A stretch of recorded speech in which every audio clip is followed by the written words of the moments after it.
Hi, I'm Gene McLaughlin. I'd like to welcome you to Council Candidates 2021. This year, on November 2nd, Old Bridge voters will go to the polls to elect 6 candidates to the ward seats on the Township Council. We're going to be bringing you interviews with all of these candidates here on OBTV. First of all, I'd like to introduce our candidates today. They're from Ward 4. Our challenger on my far left is Jill DeCaro, a Democrat, and the incumbent, Mark Razzoli, Republican. How you doing, Jim? Thank you for coming out today. Thank you for having us. Thank you for being with us. Okay, we can get started. If I may start with you, Jill, would you give people, since you may be unfamiliar to many of the voters, a little background of yourself, a little overview of you, what you've done professionally, personally? Okay. Well, it all started in 1993. I moved down to Old Bridge about 23 years ago, and we were looking for a place to, plant our roots and, great community, and we found that here in Old Bridge. And, my son started kindergarten. He started at Shira, and I started volunteering right then and there. I became a class parent, and then I immediately got involved in the PTA. Held positions on executive board there, and I was PTA president at Shira. Okay. And then as we moved up in the schools, I was PTA president at Sandburg. Held positions on the Sandburg executive board. I was the PTSA president of the high school. As my kids went up, I kind of went up. I also was the coordinator of the PTA President's Council for 2 years, which is, for those that don't know, it's a group of all the PTAs in Old Bridge and their delegates. They hold about 5 meetings each year. So I was the coordinator of that for a couple of years. I ran for the Board of Education, and I've been twice elected to the Board of Education. And I'm currently the president of the Board of Education this year. Yeah, and professionally, I was a dental hygienist. Well, I'm actually still a licensed dental hygienist. But, conversations with my husband, I decided not to go back during COVID. Right, I don't blame you. Yeah, and so my brother is a real estate broker, so I became a real estate agent. Okay. And so I'm working with my brother right now in So that. if you want to buy a house, you're the person that Yeah, exactly. Mark, you've been on the council a while now. People probably know you. Would you like to just touch base on a few points that people may not be aware of? It's great seeing you, Gene. I Thank live you. in Saywood South area for 16 years, married to my wife Lori, raising my beautiful daughter Gianna. Extremely proud of her. She went, I was a volunteer coach at St. Ambrose Grammar School. Volunteered for numerous things throughout her years at St. Ambrose School. I'm a retired Jersey police detective. Right. Trained DEA, FBI, higher at John Jay School of Law. Throughout my years, I've been a volunteer for the New Jersey Special Olympics as far as raising money for them. Wow. So, I've been trying to stay involved, especially now that I'm retired, as much as possible to keep me Okay, that busy. retirement's okay, right? Oh, it's great. Okay, I feel the same way. Okay.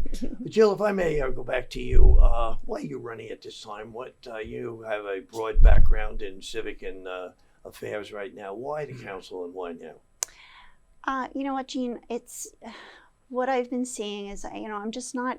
I feel like the Ward 4 voters just haven't really been having as much of a voice as they should be having, and I've just been seeing a lot of polarization on the council, which I've not been happy about, and I've been hearing from a lot of residents that haven't been happy with there's just too much polarization, too much chaos on the council with regard to different things, a lot of divisiveness, too much focus on national and state politics.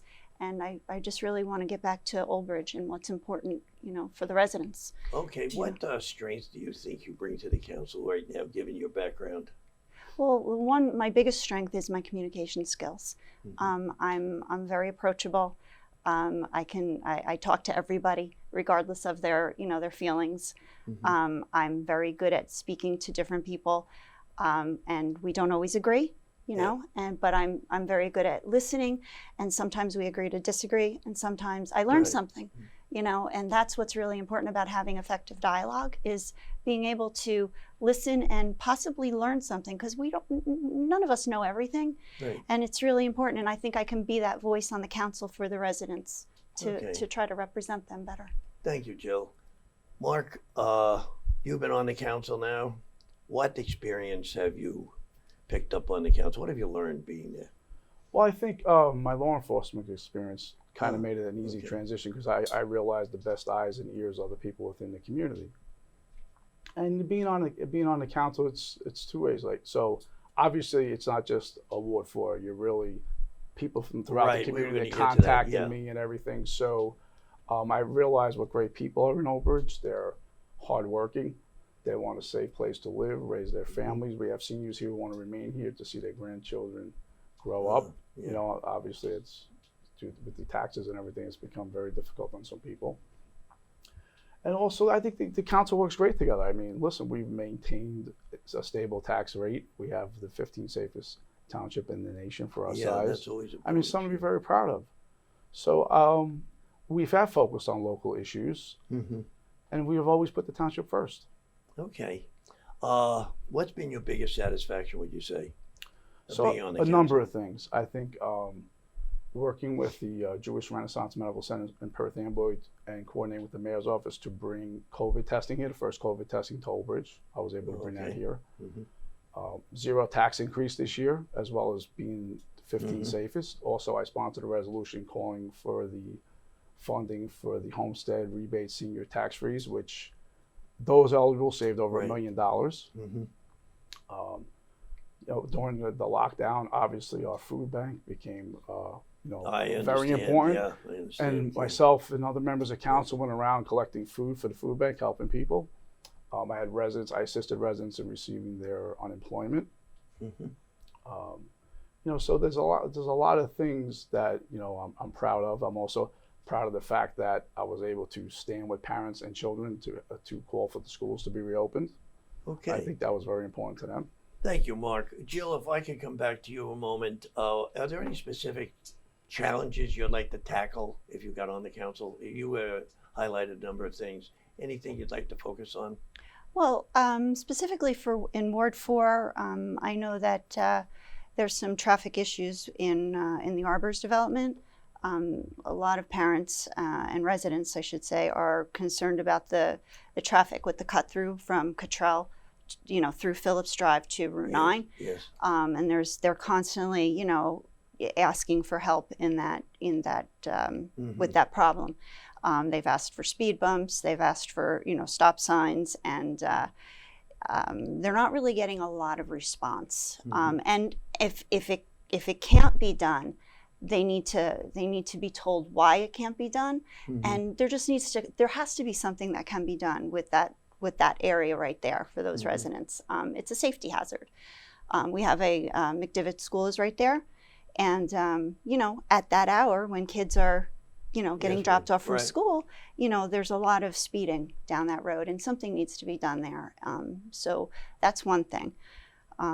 There's also a light coming out of the intersection of Valleyvale and Lombardi Field, and right on I know where it is, with Route 9. You know, for years, you know, there's been talk of putting a stop sign there, a stop light, and you know, it just kind of it gets talked about and then it just falls flat.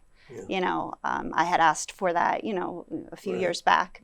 And, you know, just never really heard anything. And if it can be done, great. If it can't be done, I want to know why. Okay. You know, so those are the things specific to Ward 4. Okay. Thank you, Jill.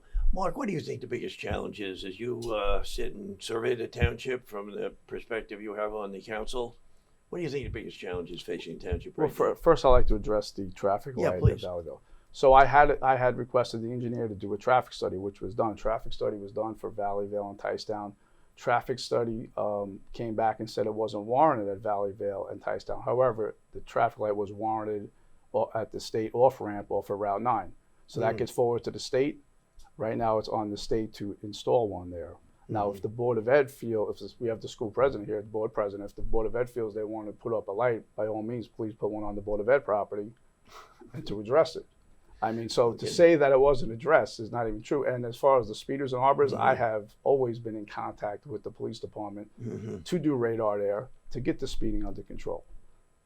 So to say anything hasn't been addressed is the furthest thing from the Is truth. this a local thing to Ward 4, or is it more broad than? Well, I think it's more broad. The speeding is going on throughout the township, and I So think it's a broad issue, the speeding. How about Ward 4 issues? well, I think Ward 4 issues are, You're when I'm mentioning- around, people obviously Stop sign. taxes are a big thing in Ward 4.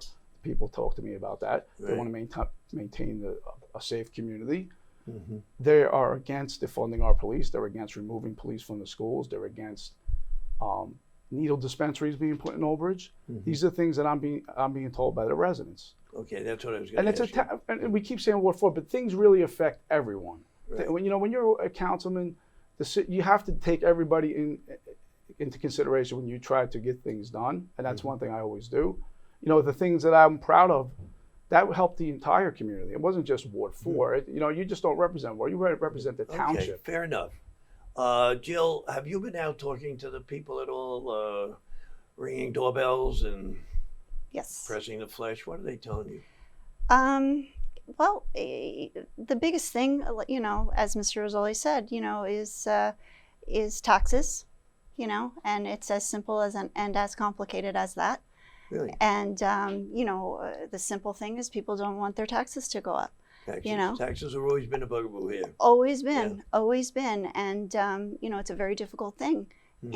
and we need to come up with creative solutions because you can't just keep your municipal tax rate flat, because what that just means is that services are not Right. being funded, because cost of living increases and things happen, with inflation and things like that. So there needs to be more creative things, and just with the 15th safest town.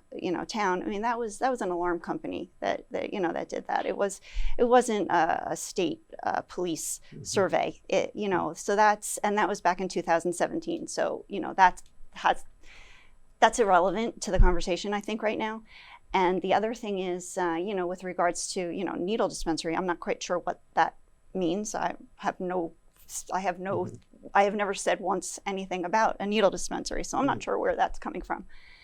And as far as defunding the police, currently, I'm a big proponent of our Old Bridge Police Department. Yeah. I feel right now we have, changes a lot, but right now we have, I'm going to say maybe 101 police officers. It's and about again, that, yeah. and again, that number changes very Right. rapidly because it's a revolving door in Old Bridge. Right. Our town ordinance calls for 106, so we're under I believe that's it, yeah. our ordinance. Now, if you look at the FBI guidelines, it's like 2.4, 2.5 officers per 1,000 residents. So, we should have per those rules a lot more, which is not feasible from a budget standpoint. But I would like to see, personally, saying defunding the police, I would like to see more police. I would like to see maybe 110, 115 in our ordinance. And also our pay scale for our cops, our police officers is one of the lowest in the county, maybe the second lowest in the county. So, it's, I support the police. So to say anything different is really disingenuous. And we don't have a police chief right now. So, and it's been a while. And not that the acting chiefs are doing a bad job. They're doing a great job, but you need to have a permanent position there. Right. So, okay, Jill, I don't mean to interrupt you, but we're getting ready to take a break. I'm sorry. Can I Folks respond are- to this, Gene? Bro? I'm I'd sorry? like to respond before we go to break. Yeah, why don't we hold that till Okay. we come back, okay, Thank you. Mark? Folks, we're getting ready to take a break right now so we can think over what's been said. This is campaign candidates for 2021. We'll be back in just a moment, picking up the discussion for the candidates for Ward 4. Voting? Here are your options. You can now vote early in person October 23rd through October 31st, or send in a vote by mail ballot postmarked by November 2nd, or vote on Election Day at your assigned voting location. Middlesex County, NJ.gov/vote.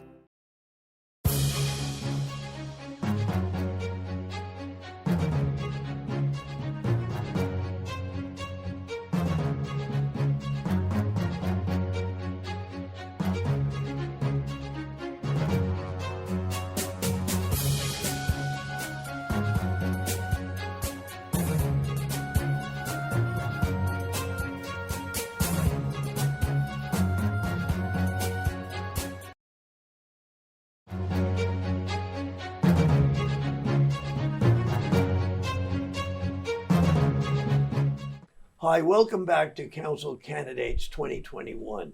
Today we're talking with the candidates from Ward 4. Jill DeCaro is the Democratic challenger. Mark Razzoli is a Republican incumbent. And folks, if we can pick up, let me ask you one question I think is important to get out is how do you feel you differ from your opponent? And Jill, let me start with you. Well, for me, How do you differ from Mark? I want to just focus on local Old Bridge issues. You know, what I've seen with my opponent, I mean, in his first term, he's tried to run for higher office 3 times. In my first term, I will not do that. You know, he actually asked me when he was running for his mayoral campaign after he got elected, he asked me to run with him for at-large for his mayoral campain. And I had said to him, no, I can't. My first term on Board of Ed, I need to focus on Board of Ed. I can't do that. So I will be focused 100% on Old Bridge, and I'm a Democrat. I'm gonna stay a Democrat, and you know, and that doesn't matter. It doesn't matter what party you're on in a local election. Okay, Mark, how do you differ from your opponent? How do you differ from Jill? Well, one, I don't raise taxes. You know, the last 10 years, the Board of Ed has raised taxes over $18 million. My opponents voted for a tax increase every year. She talked about taxes earlier. And when we talk about police salaries, that's a collective bargaining process. The council, we don't set police salaries. There's a whole process that goes through that. And as far as my opponent, I haven't run for the higher office 3 times. And the reason why I ran for higher office, because they were putting up a candidate who I felt had no business they were running for mayor. That's number 1. Number 2, our congressional representative, Bonnie Watson-Coleman, does not properly represent our town, and Old Bridge isn't getting their fair share. So I am Old Bridge based, and I'm committed to this town. And I will put my record against my opponent's record any day of the week. Okay. Any day of the week. So these personal attacks continue to come. And as far as the police, her campaign manager / treasurer called into a council meeting and said, disparaged the police officer in the school, says they're doing secretarial duties, they should be put out on patrol. And he posted the same thing to Facebook. Yeah, I think, frankly, I'd like to stay away from too much personal attack, Right. you know, Thank you. if we could. I'd Thank like you. to I stay appreciate more that. to issues if we Thank can. you. I appreciate that. Okay. You asked me how I differed from him, so that's why Yeah. Well, and I answered the same question. Okay. Okay, good. That's good enough. Any answers to some of these issues? Do you see any answers? You've both brought up some issues. What would you do about them? What would you do about the traffic situation if you were on the council? What would you do? Is it law? Is it signage? Is it education? What is it? Yes, all 3. All 3. 3. And, you know, the problem, you know, one of the things is if we had more police officers, they'd be able to monitor the traffic better, you know, and again, not specific to Ward 4, but I know in other areas of Old Bridge, you know, South Old Bridge, you know, down Englishtown, I know there's not a lot of police presence down there just because they don't have the manpower. So I think, again, one of the ways to fix that is to, you know, increase our police force. Signage, yes, absolutely, and education, you know. Again, you know, we all need to work together. We all live in this town together, and we all need to respect each other and have respect for each other, you know, with driving, with everything. So it's... Mark, how would you address some of these issues you brought up? What would you do? Well, I think what I would like to do moving forward is bring that clean commercial rateable into town that brings that revenue into Old Bridge. Oh, yeah, we're going to do and that. it's not a burden on. It won't be a burden on our service. Well, we're doing that. You know, we're bringing in warehousing, Right.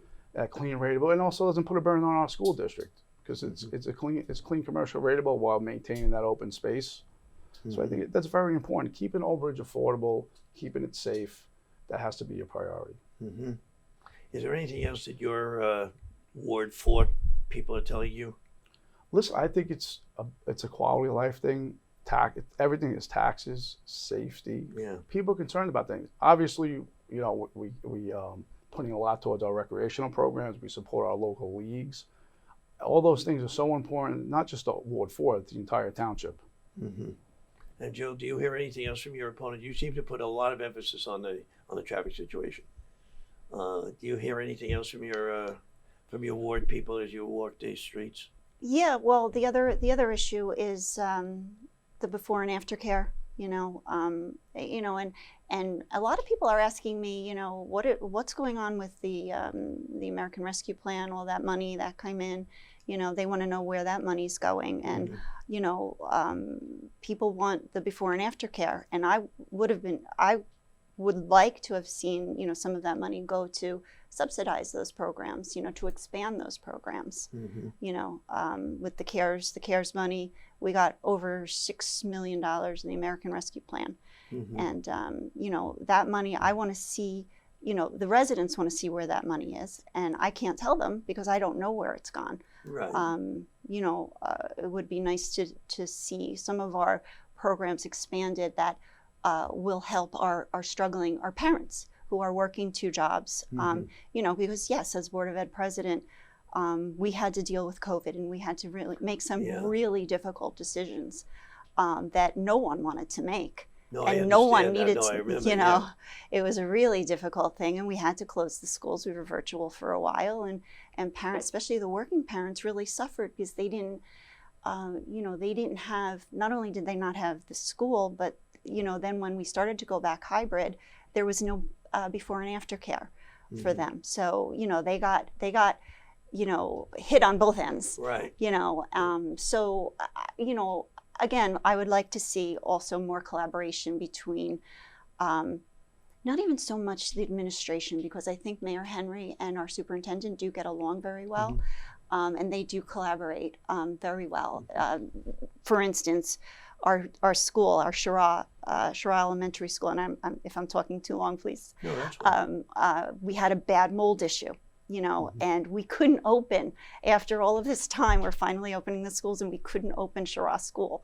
And so our superintendent, you know, called me up, we talked about it, and he said he was going to speak to the mayor, and they talked about it, and they were able to come up with a solution, and it was wonderful.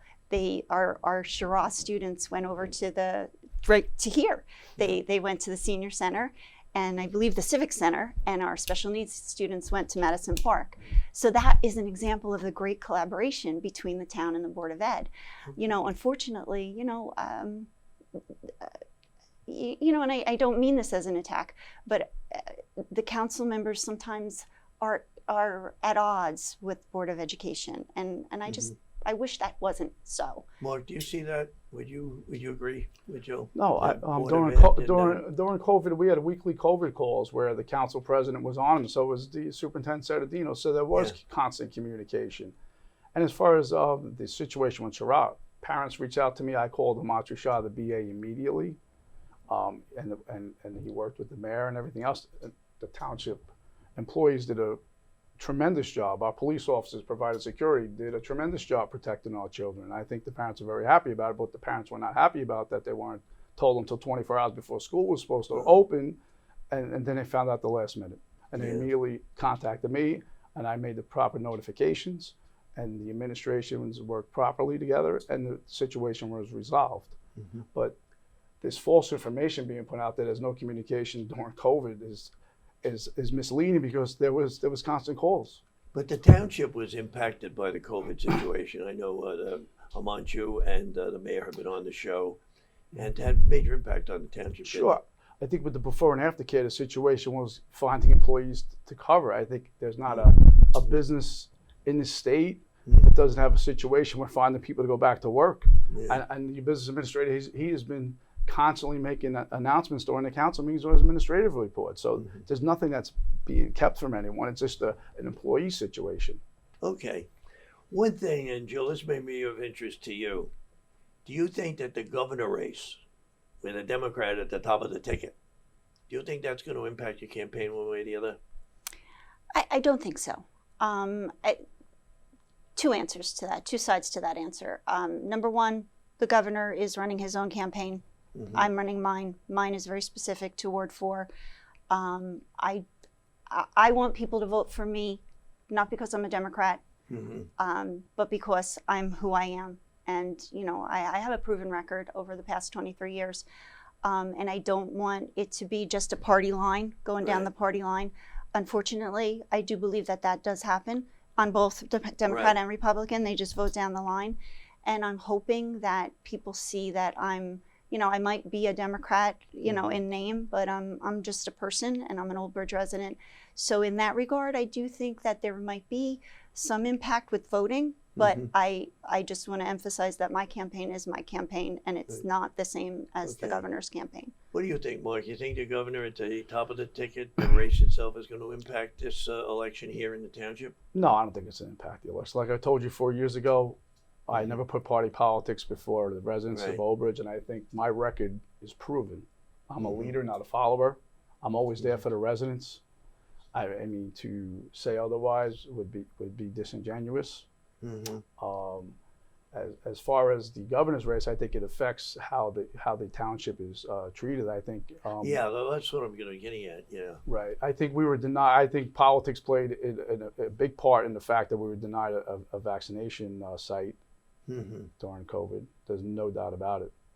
But the fact that you have a governor, a Democratic governor, who looks to be a favorite, you don't think that could impact the Republican chances?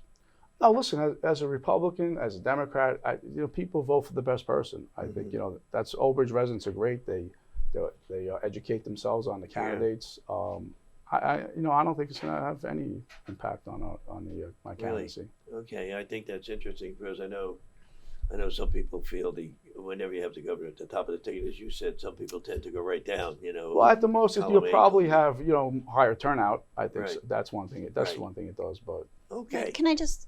Yes, Jill. Yeah, quickly, please. Just one thing. We did have vaccination and we did have testing in Old Bridge. So I just wanted to clarify. I don't mean to interrupt you, but we're getting to the end of the show here. To the big moment. I'm going to ask you, and Jill, I'll start with you. Why don't you tell the folks why they should vote for you? Why they should send you to the council? Because I care. I care about Old Bridge. I have worked and volunteered in this town for 23 years. And I am not afraid to stand up for what I believe in. I've done it for 23 years. And I will listen. I am a communicator. And I am who I am. I'm true to who I am. And people that know me know that. And I will be the voice for Old Bridge, for Ward 4 and for Old Bridge. Okay, well said, Jill. Thank you. Where on the ballot are people going to find you? They're going to find me down Column A, all the way down the bottom. Okay. Column A, towards the bottom. Left. Okay, Mark, why should people send you back to the council? Listen, I bring honest representation for all to the ward. I'm not afraid to make a decision. I'm not concerned about what social media posts are. I make the decision what's best for the residents. Our residents, our parents, our children need a strong voice. I'm not influenced by individuals or specific groups. I'm about doing what's best for the township, keeping it affordable, keeping it safe. I have a track record of that. So I would be honored to be reelected as councilman and to serve the great residents of all of Old Bridge. Okay, thank you. And where are people going to find you? Column B for the best. Column B for the best. Okay.